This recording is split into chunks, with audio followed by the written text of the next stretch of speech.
Iran Israel যুদ্ধে যখন উত্তপ্ত পুরো বিশ্ব, ঠিক তখনই উত্তর কোরিয়া থেকে আসছে কঠিন হুঁশিয়ারি সংকেত। এর মধ্যেই ইরানের ওপর মার্কিন ইসরায়েলি আগ্রাসনকে জাতীয় সার্বভৌমত্বের লঙ্ঘন বলে বার্তা দিয়েছিলেন কিম জং উন।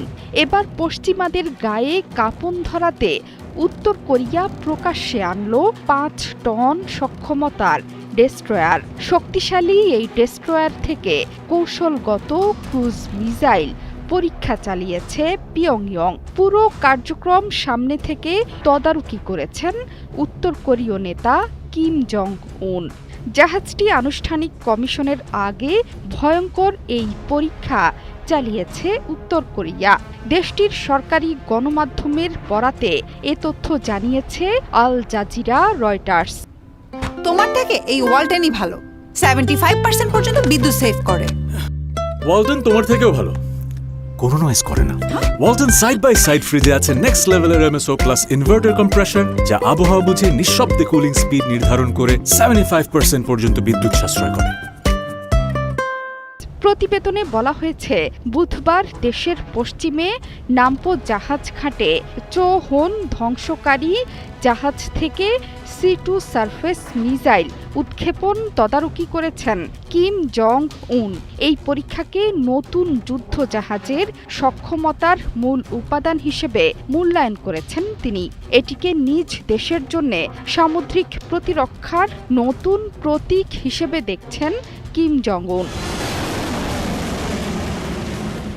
শুধু তাই নয়, সমজাতীয় বা তার চেয়ে উন্নত মানের আরও যুদ্ধজাহাজ উৎপাদনের নির্দেশ দিয়েছেন উত্তর কোরিয়ার নেতা কিম জং উন। এছাড়া নৌবাহিনীকে পারমাণবিক অস্ত্র গ্রহণের সক্ষমতাও অর্জনের পরামর্শ দেন উত্তর কোরিয়ার নেতা। মঙ্গলবার এবং বুধবার জাহাজ ঘাটে 2 দিনের সফরে চোহন পরিদর্শন করেন কিম জং উন। জাহাজটি উত্তর কোরিয়ার নির্মাণাধীন নতুন সিরিজের ৫,০০০ টন ধারণ ক্ষমতার চোহন ক্লাস ডেস্ট্রয়ার জাহাজ।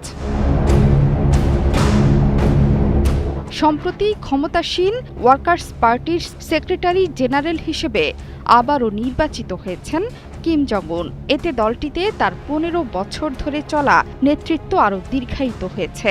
রাষ্ট্রীয় বার্তা সংস্থা জানায়, গত রোববারের দলীয় কংগ্রেসের ৪র্থ দিনে অনুষ্ঠিত হয় নির্বাচন। ওই সম্মেলনে নির্বাচন করা হয়েছে দলের কেন্দ্রীয় কমিটির। এতে দলের নিয়মে আনা হয়েছে বেশ কিছু পরিবর্তনও। কংগ্রেসের আগে একটি অনুষ্ঠানে পারমাণবিক সক্ষমতা সম্পন্ন কয়েক ডজন রকেট লঞ্চার উন্মোচন করেছিলেন কিম জং উন। এগুলোকে দারুণ এবং আকর্ষণীয় বলে উল্লেখ করেছেন উত্তর কোরিয়ার নেতা।